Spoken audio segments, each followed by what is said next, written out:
नमः शिवाय, जय श्री कृष्ण। आप सभी का बहुत बहुत स्वागत है दोस्तों। आज हम चीन के महान दार्शनिक महापुरुष की जानकारी प्रस्तुत करने जा रहे हैं। बड़े आराम से बैठिए और सुनिए, मनन कीजिए और समझने का प्रयास करिए कि जीवन क्या है। दोस्तों, आज हम बात करेंगे लाओ त्से का। प्राचीन चीन के एक महान दार्शनिक और ताओवाद के संस्थापक माने जाते हैं। उनका जीवन रहस्यमय और किंवदंतियों से भरा है। उन्हें ताओ ते चिंग नामक ग्रंथ का लेखक माना जाता है, जो ताओवाद का मुख्य ग्रंथ है। लाओ त्से का जीवन परिचय में आज हम प्रकाश डालेंगे और समझेंगे कि कैसा उनका जीवन रहा है।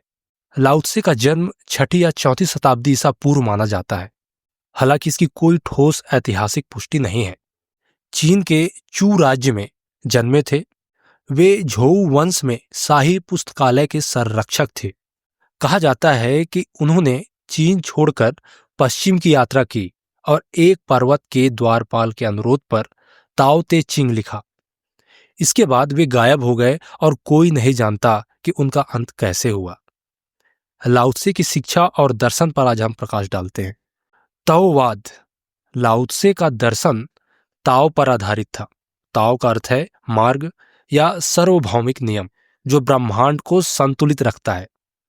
ताओवाद का मुख्य सिद्धांत है कि प्रकृति के नियमों के अनुरूप जीना ही सच्चा ज्ञान है। वू वेई प्रवाह के साथ चलना। लाओ त्से ने वू वेई की अवधारणा दी, जिसका अर्थ है प्रयासहीन कार्य। यह किसी भी चीज को जबरदस्ती करने के बजाय प्राकृतिक प्रवाह के अनुसार जीने की कला है। उदाहरण के लिए, जल बिना प्रयास के अपने मार्ग में आने वाली बाधाओं को पार कर लेता है।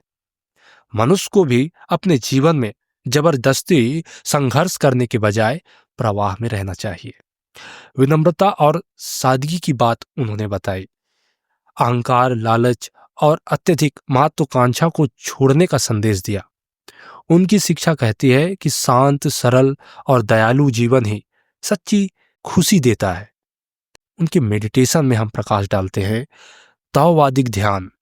लाओ त्से ने ध्यान को आत्मज्ञान प्राप्त करने का एक महत्वपूर्ण साधन माना। ताओवादिक ध्यान का उद्देश्य शरीर, मन और आत्मा के बीच सामंजस्य स्थापित करना है। ध्यान के मुख्य क्या प्रकार हैं, इस चीज पर भी उन्होंने जिक्र किया। झिंग जो अर्थात बैठकर सब भूल जाना।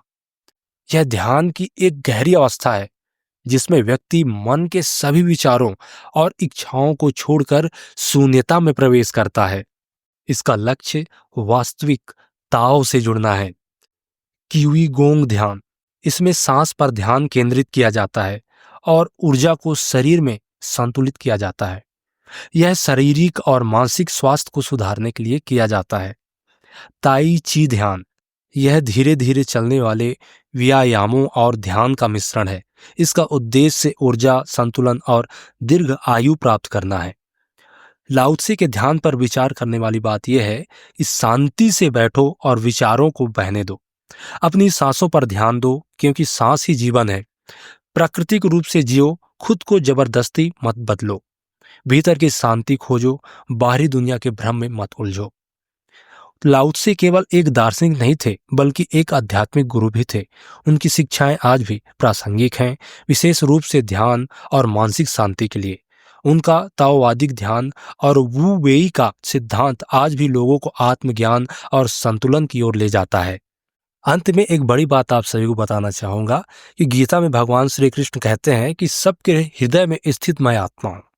मतलब ये हुआ कि लाओ त्से भी मेरे लिए कृष्ण ही है, क्योंकि उनके हृदय में भगवान कृष्ण ही हैं, तो कृष्ण ही संपूर्ण चर अचर में व्याप्त हैं।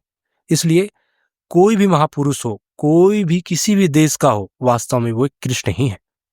तो मिलते हैं दोस्तों इसी प्रकार की जानकारी के साथ अगली वीडियो में। आप सभी का जीवन खुशमय और मंगलमय हो, इसी आशा के साथ। नमः शिवाय, जय श्री कृष्ण।